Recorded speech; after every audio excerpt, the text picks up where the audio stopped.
Hello and welcome to another edition of Spectator TV from Chicago, where of course the Democratic National Convention is being held.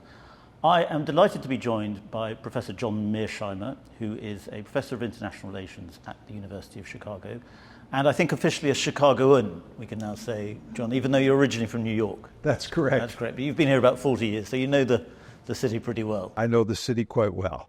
We're going to be talking today about the Democrats, Gaza and Ukraine, because obviously one of the side stories to this convention has been that these protests, there were some arrests last night, and the pressure on the Democrats to denounce Israel from the left of their party.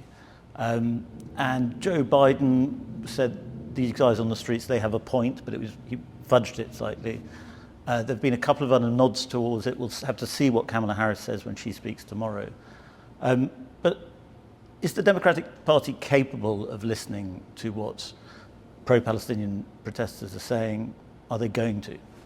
There's no question that they're capable of listening, and they are definitely listening, because the progressive wing of the party is adamant about the need for the United States to criticize Israel and to try to stop the genocide in Gaza. So there's just no question about that. The question is, what can the Democrats do? And here we're talking about Kamala Harris. What can Kamala Harris do between now and the election to appease those progressives who want her to get tough on Israel when there is also a large constituency in the Democratic Party, mainly but not exclusively comprised of Jews, who want her to back Israel no matter what. So she's between a rock and a hard place. Either way she moves, she runs the risk of alienating the other constituency. Well, she picked Tim Walz as her vice presidential nominee, who is a supporter of Israel. But she didn't pick Josh Shapiro, the governor of Pennsylvania, who's a more vociferous supporter of Israel, and he's Jewish. Do you think Shapiro is now saying that he was scared to come to Chicago? Do you not feel a bit of pity for that? Do you think that these protests are quite aggressive, they are quite violent, they're quite belligerent, and it is an issue that can be seen from two different sides? Well, I think there was no reason for Shapiro to not come to Chicago. Yeah. I mean, there was no serious threat of violence against him. I think the demonstrations are filled with angry people. There's no question about that. Yeah. But I have not seen, certainly on campuses, any evidence of violence on the part of the protesters. There may be some cases of protesters breaking into buildings, but the idea that people are getting beat up and someone like Josh Shapiro would be physically threatened, I don't think is the case. I think he probably didn't come because he and other Democrats want this issue to be pushed onto the back burner if they possibly can do that. And him being here would not facilitate that move. The last time we spoke, we talked about escalation dominance in the Middle East, and the increasing likelihood of a serious conflict between Israel and Iran. That has probably gone as you said it might since we last spoke. And we are now in a situation where Kamala Harris may be forced to take a firmer position than she has, because there could be an outbreak of more serious hostilities there. What do you think would happen? What would Harris do if push came to shove and she had to either stand by Israel or not?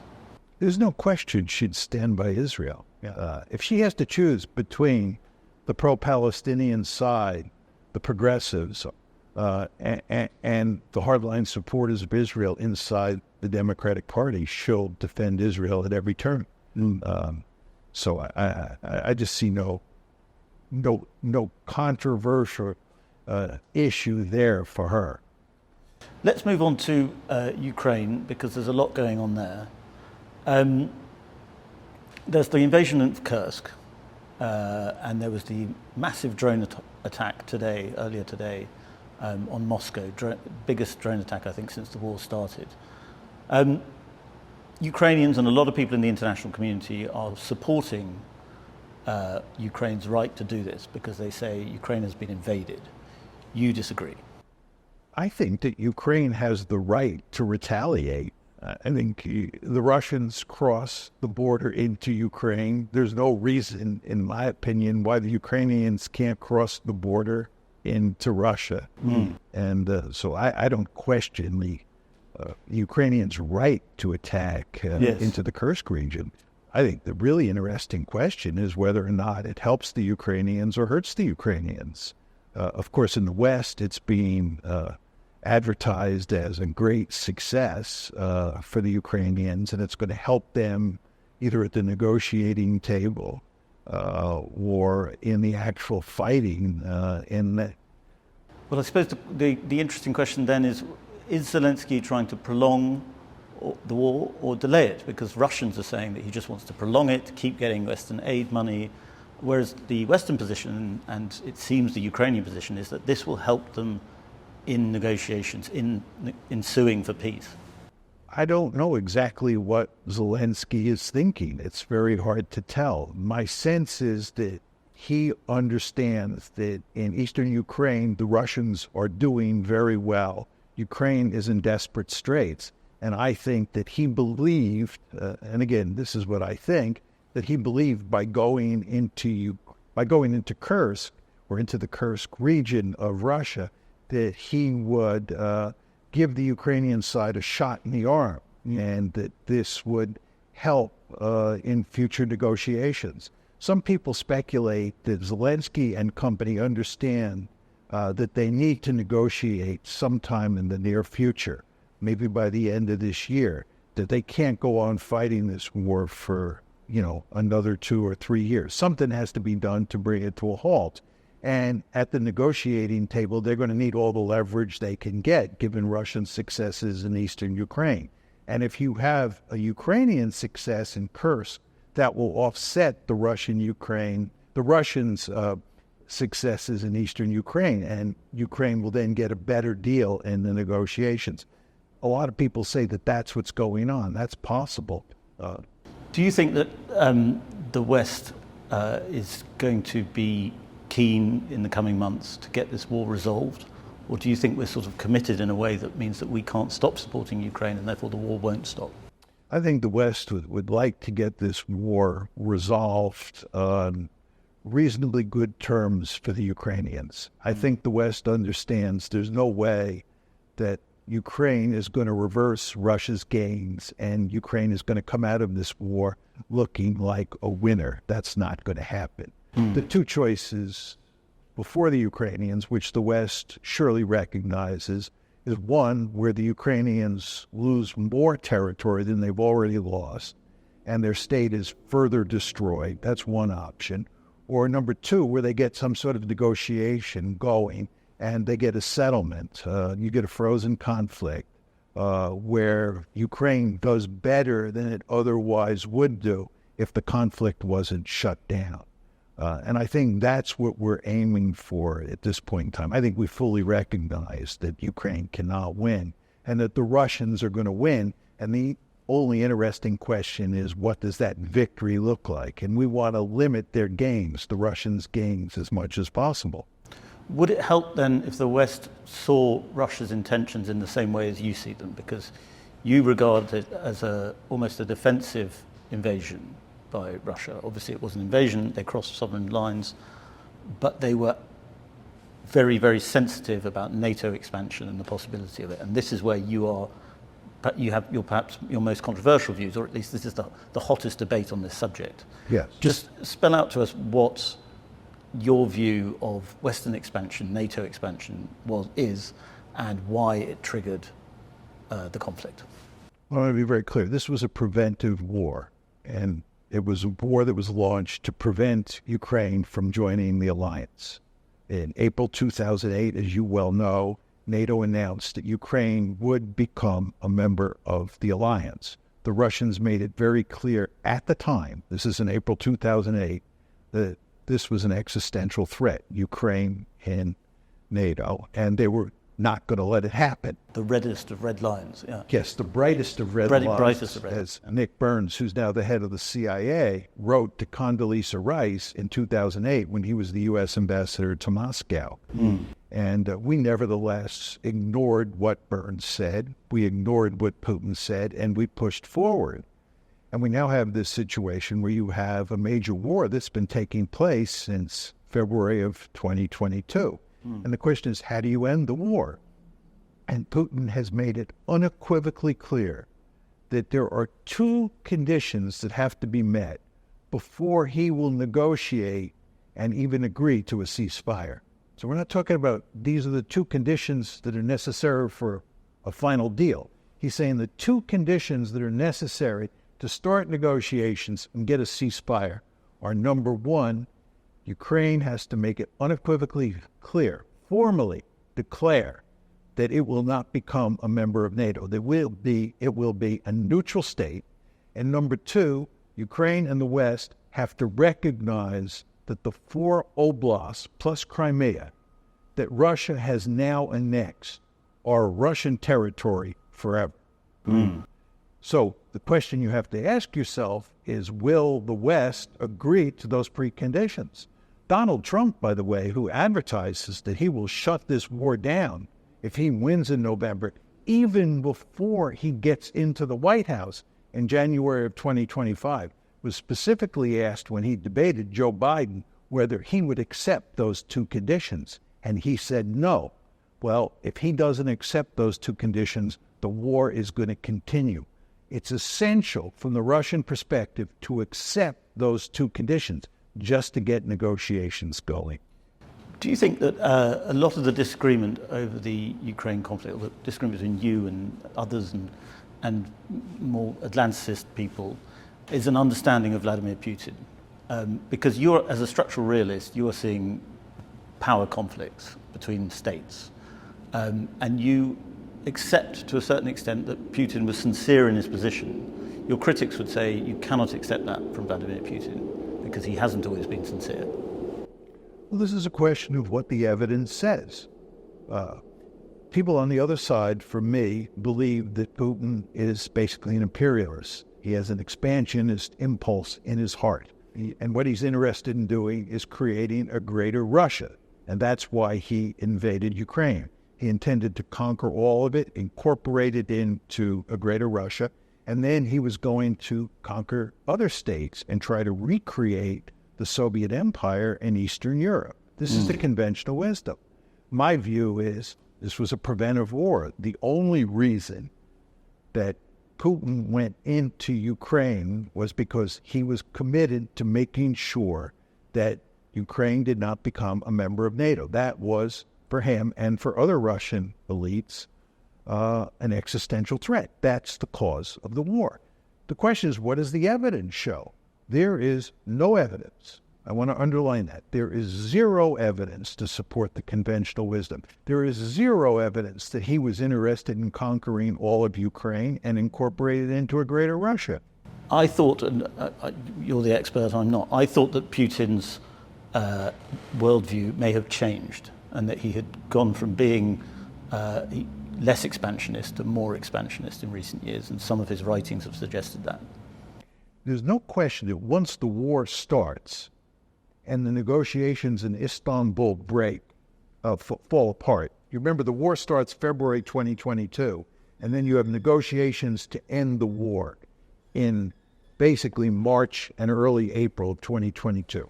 After those negotiations fail and it becomes a war of attrition, it begins to look like World War I, there's no question that Putin's interest in conquering territory in Ukraine increase. The question, though, on the table is what were his interests in conquering Ukrainian territory before the war started?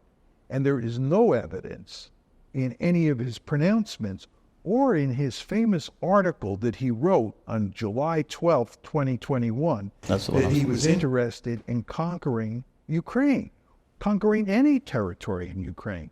I find it quite remarkable that proponents of the conventional wisdom point to this article that he wrote in 2021, July 2021, as evidence that he was bent on conquering Ukraine. I believe if you even give that article a cursory look, it's quite clear that he said exactly the opposite. He was not interested in conquering Ukraine. And you want to remember, we had these Minsk Accords that were negotiated between 2015 and the outbreak of the war in 2022. And the Minsk Accords were designed to shut down the conflict in the Donbass. And it's quite clear that Putin was committed to making the Minsk Accords work.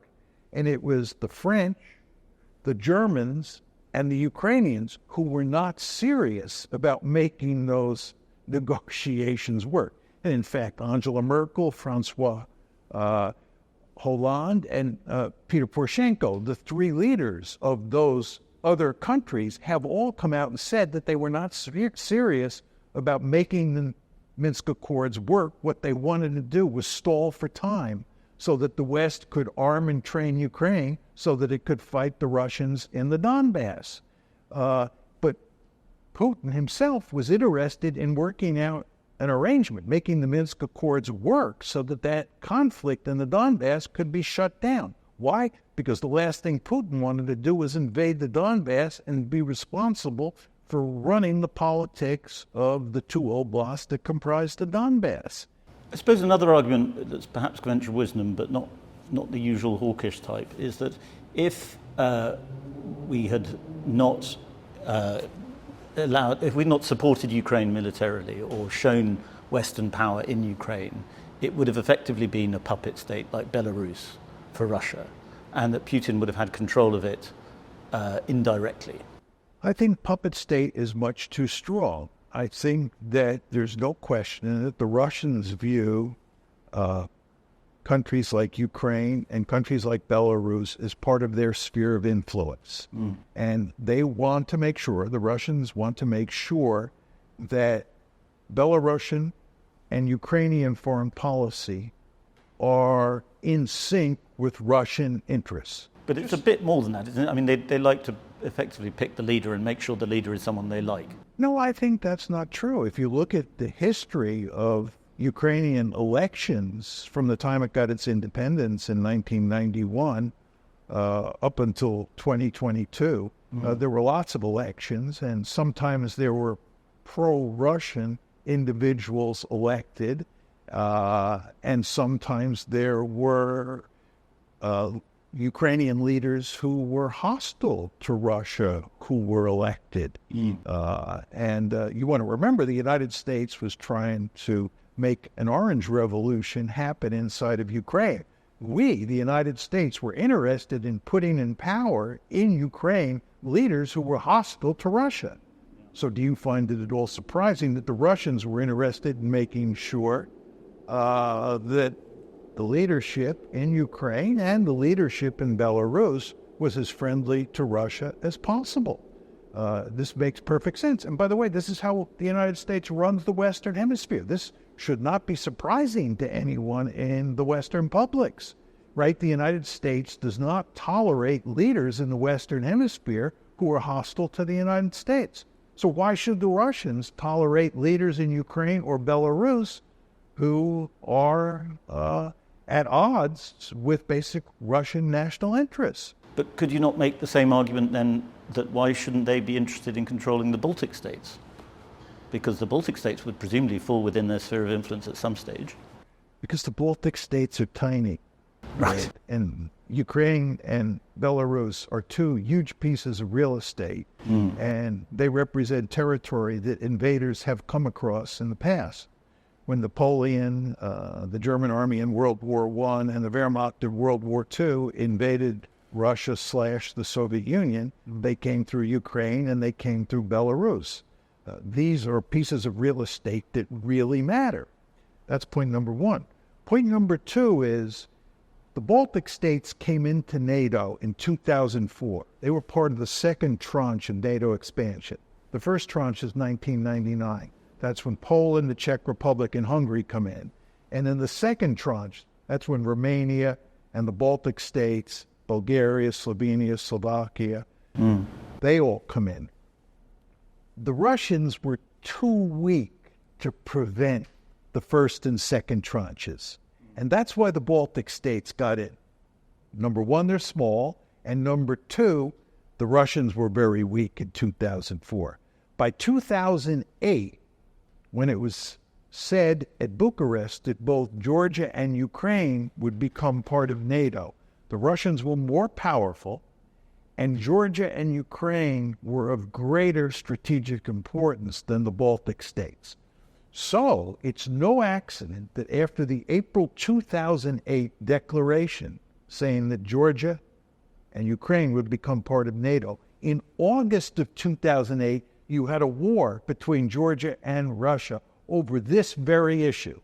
And then in 2014, this is February 2014, the crisis broke out between Russia and the West and Russia and Ukraine over this whole issue. Sorry to interrupt the show, but if you enjoy what we do here at Spectator TV, then why not subscribe to the magazine as well? If you subscribe today, you get 12 weeks for just £12, plus a free £20 John Lewis and Waitrose gift card. You can sign up at spectator.co.uk/TV offer. Well, a lot of more hawkish types, John McCain, I remember at the time, was running to be president in 2008, and he would have been very keen on taking Russia on in Georgia in a way that perhaps we have in Ukraine. And their argument would be, if we'd pushed back Putin then, he wouldn't be doing what he's doing now. I think if we had pushed back in 2008, August 2008, in Georgia, the Russians would have fought to the bitter end to prevent Georgia from becoming part of NATO. Georgia would have been wrecked the way Ukraine is being wrecked today. It's just very important to understand when a great power like Russia thinks it's facing an existential threat, it will go to enormous lengths to deal with that threat. This is why if the Russians were losing on the battlefield in Ukraine, I believe they would use nuclear weapons to rescue the situation. This is an existential threat. You're talking about bringing NATO right up to Russia's doorstep. You're talking about bringing Ukraine into NATO. And this is something that's going to scare the Russians greatly. You've noticed, by the way, Ukraine, which is a de facto member of NATO today, it's a de facto member of NATO today. Ukraine, which is joined at the hip with the West at this point in time, just invaded Russia. It invaded Russia. So this is why the Russians do not want an alliance that was a mortal enemy during the Cold War and looks like a mortal enemy after the Cold War moving into Ukraine or moving into Georgia. And this is why they made it unequivocally clear that neither was going to happen. And in 2008, they prevented it there. Now, John McCain can say that we should have moved in to stop this.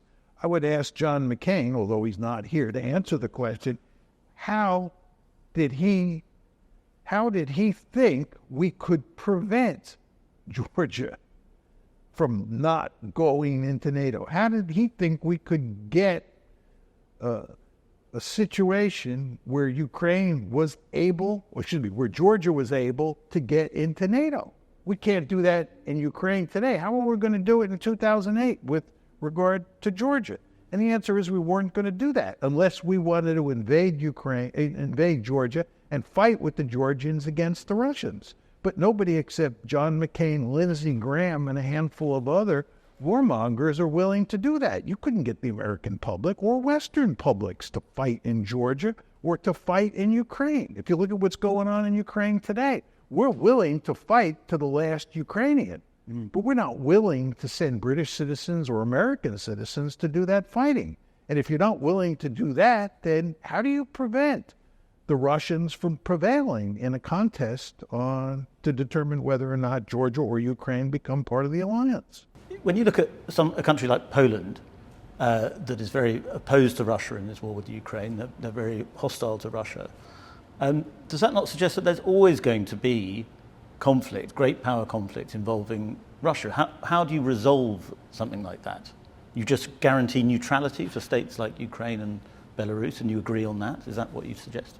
There's sort of two issues here. How should Poland think about its strategic situation? Well, because it's closer. And the question is, how should we think about Poland's strategic situation? So you have the typical Western view, which is that we have a responsibility, we in the West, we Brits, we Americans, to basically run the world.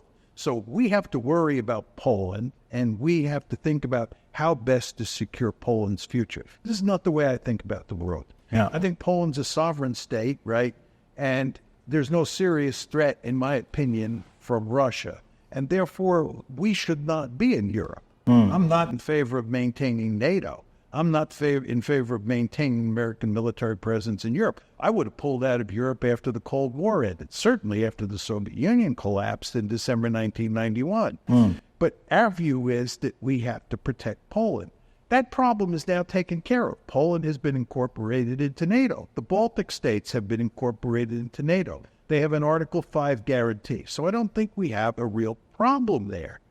But let's assume that that didn't happen. And you're Poland. You're playing Poland's hand. You're acting as a sovereign state. You're thinking about yourself and how to deal with the Russians in the absence of an Article 5 guarantee. My view is if you're Poland, you should always worry deeply about a potential Russian threat, number one.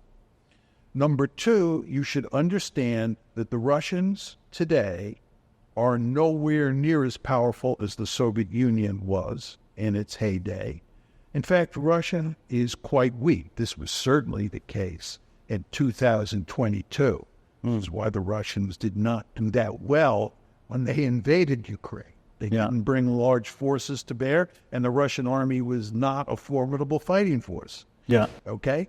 So the point is the Russians are not a great threat to Poland. And furthermore, you have Ukraine as a buffer, Belarus as a buffer, right? So my third point is, if you're Poland, go to great lengths not to provoke the Russians. This is the same advice I would have to the Ukrainians. Do not provoke the Russians. Do not threaten to join join NATO, because you're just going to cause the Russians to think that they face an existential threat. And that is going to lead to no end of trouble, as it has. So my view is that Poland has legitimate security concerns regarding the Russians. But in the absence of an Article 5 guarantee, you have to be very sophisticated about how you deal with your threat environment. And in my opinion, given that the threat was not that great, you want to go to great lengths to make sure you don't exacerbate the situation. Do you think when Russia invaded Ukraine, I think you've said before, you've written that they had no intention of conquering Ukraine. It was not an invasion with a view to taking over the whole of Ukraine, because they only had 100,000. They only invaded with somewhere between 100,000 and 180,000 troops. Is that correct? Yeah. General Sierski has recently told The Economist, or maybe it was The Guardian, General Sierski, who of course is the commander-in-chief of the military forces in Ukraine, told The Guardian that the Russians went in with 100,000 troops. I've long argued that they went in with at the most 190,000 troops. But whether the number's 100,000, 190,000, there's no way a small force like that could conquer all of Ukraine. I mean, Russia has a much bigger army than that, and they didn't deploy it. But you were saying earlier that Russia is quite a weak state. And so the fact that they only deployed 100,000 would support your argument that they had no intention of going further. And yet you're still saying they're a weak state. So, well, the point is they did have a much larger army than the 100,000 that went into Ukraine or the 190,000 that went into Ukraine. Yeah. But that remaining force was in no position to fight a major war in Ukraine or in any other country. yes. It would have taken at least a year, if not years, to spin that army up to where it could fight in a meaningful way. You want to remember that the Russian army in 2022 was largely configured to defend Russia against an invasion. It was not an army that was built for offensive purposes. It's very important to understand that. And to spin up a force, a Russian force that could conquer Ukraine, would have taken at least 2 or 3 years. And the Russians, of course, had no interest in that, because when Putin went into Ukraine, he was not interested in conquering any territory. What he was interested in doing was coercing the Ukrainians to go to the negotiating table. As I'm sure you understand, the day after the Russians invaded Ukraine, this is the day after they invaded Ukraine, they put peace feelers out to the Ukrainians to start negotiations because Putin wanted to negotiate with the Ukrainians to get them to give up on the idea of bringing Ukraine into NATO. He wanted the Ukrainians to agree to a neutral Ukraine. And this was the principal issue in the negotiations in Istanbul, the whole question of a neutral Ukraine, because that was the cause of the war. And as we understand it, Western powers, in particular Boris Johnson, who was Prime Minister at the time, pressured Zelensky not to accept Russia's terms. Yes, if you look at what happened in the negotiations over the course of March and early April, it's quite clear that both sides were making good progress towards coming up with some sort of modus vivendi for Ukraine and for Russia. This is not to say they had reached that point, that they had an agreement. That's not true. But they were moving towards an agreement, and there was cause for optimism. But then the British and the Americans, of course, came in and told Zelensky to walk away from the negotiations. So it's not Putin who walked away, it's Zelensky who walked away. But what, because we don't understand everything that happened here, it's not known, but what do we understand Putin's terms were, or what were his conditions for stopping the invasion at that stage? Well, it's not perfectly clear because We don't both know. sides had demands and they were going back and forth. Yeah. It is clear that the key issue from the Russian point of view was that Ukraine not join NATO. And it's quite clear from the negotiations that the Ukrainians had agreed that they would become a neutral state and that they would not join NATO. The Ukrainians understood this was the key issue. So I don't think there was much disagreement on that point. But there were a good number of other issues that were very difficult to finesse. One is the Crimea. Are the Russians going to keep the Crimean Peninsula, or are they going to give it up? I think that the Russians were bent on keeping it, and I don't think the Ukrainians were satisfied with that. The question was, could they finesse that?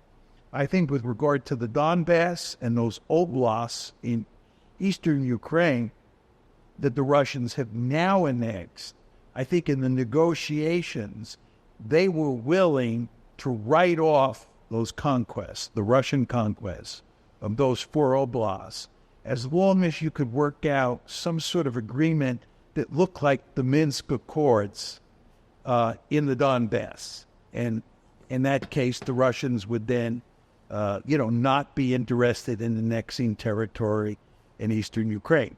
But, we can't be sure that it would have played out like that had the negotiations continued. But the point is that they were making progress, and they had made great progress on the key issue, which is a neutral Ukraine. Bring it back to America and the American election. Whether Donald Trump is president or whether Kamala Harris is president will have a great bearing on how this conflict ends and the way in which it ends. What do you think will happen? Or perhaps I'm wrong to say whoever's president will have a great effect on how it ends. Well, Donald Trump certainly thinks will have a great effect. He thinks that if he's elected, he can put an end to this conflict very quickly. In fact, he's advertised that he believes if he's elected in November, he can settle the conflict before he moves into the White House in January of 2025. And he argues that Kamala Harris, who is just Joe Biden warmed over, will not be able to settle the conflict. I don't think either one of them will be able to settle the conflict. I think the problem here is that we are so deeply committed at this point, and the Russians just don't trust us, that they will demand, they will make demands that I think neither Trump nor Harris will be able to accept. Vladimir Putin has said that he would prefer, before Joe Biden pulled out of the race, he would have preferred Joe Biden to be re-elected than Donald Trump. Do you think he's being sincere there? He might have been. I think in the final analysis, the Russians don't care very much who's in charge in the United States. For them, it's Tweedledee and Tweedledum, right? It doesn't really matter very much. You remember Donald Trump was elected on the grounds that he was going to improve relations with the Russians. He was going to have good relations with Putin. He was going to reduce the American military commitment to Europe and so forth and so on. None of that happened. And by the time Trump left office, his relations with the Russians were no different than Joe Biden's, who came after him, and no different than Barack Obama's, who came before him. You want to remember that Donald Trump is the American president who decided to arm the Ukrainians. Right? Barack Obama did not arm the Ukrainians. It was Donald Trump who did. Donald Trump talked a good game, but in the final analysis, he couldn't do much to change U.S. relations with Putin or with Russia more generally. Now, the question you have to ask yourself is, will it be different this time? He believes it will be. We'll see. I wouldn't bet a lot of money on it. Joe Biden, probably the most consequential thing Joe Biden did as president was pulling out of Afghanistan and ending that forever war. How was he able to overcome the foreign policy establishment, and do you think he had to suffer because of it? Trump made the decision to pull out of Afghanistan. Yeah. It's just that he didn't get reelected, and therefore he was out of office before he had an opportunity to execute the exit from Afghanistan. Yeah, and I think Obama probably would have done too if he felt he was able to. Obama wanted to pull out of Afghanistan. You remember one of the first issues that Obama confronted when he moved into the White House in early 2009 was the question of exiting from Afghanistan. And Joe Biden at the time, fully in favor of exiting Afghanistan. Yeah. But the generals and the security establishment in the United States boxed Obama in and made it impossible for him to get out. So Obama stayed in Afghanistan. Then Trump got elected, and Trump was moving to pull forces out of Afghanistan, but he couldn't do it because he was defeated in the election of 2020 before he had a chance to pull out. And then Biden was the one who pulled out. So Biden was not doing something that Trump didn't want to do. And the reason Trump could get away with pushing us down that road and Biden could finish off the job was that it was quite clear that after 20 years, this was a lost cause. Nobody could tell a plausible story about how we were going to win in Afghanistan. Now, there's no question the Republicans beat Biden over the head for how it was executed. And many of them even argue that we should have stayed. We could have kept a small force there. We'd still be there. The Taliban would not have won, and this would be a good thing. Well, and crucially, Russia and China would not have the influence over Afghanistan and the ability to use Afghanistan that they now do. Who cares? Who cares? Why does this matter? Well, I suppose if we regard China as a threat, do we want China to have that sort of power in that region? I don't think it has meaningful power in Afghanistan. I think Afghanistan is a place you want to stay as far away from as possible. And if the Chinese want to send troops into Afghanistan, they want to get deeply involved in Afghanistan, please be my guest. I used to argue during the Cold War that from the Soviet point of view, the best thing that ever happened to us was when we went in. From their point of view, the best thing that ever happened to the Russians is when we went into Vietnam. I remember in 1979 when the Soviets invaded Afghanistan. This really gets to your point. The Soviets invaded Afghanistan. Everybody in the American national security establishment was aghast. This was a tremendous defeat for us. Everybody was worried greatly that this meant the Soviets were on the march and the balance of power was shifting in their favor. I said exactly the opposite. This is exactly what you want. This is manna from heaven for the United States. They've just jumped into a tar pit. Yeah. Right? If you're involved in a security competition with a rival great power, what you want that rival great power to do is intervene in a war inside a small power and let it get bogged down in a tar pit. Well, and indeed, US efforts to subvert the Soviet Union there ended up backfiring quite spectacularly.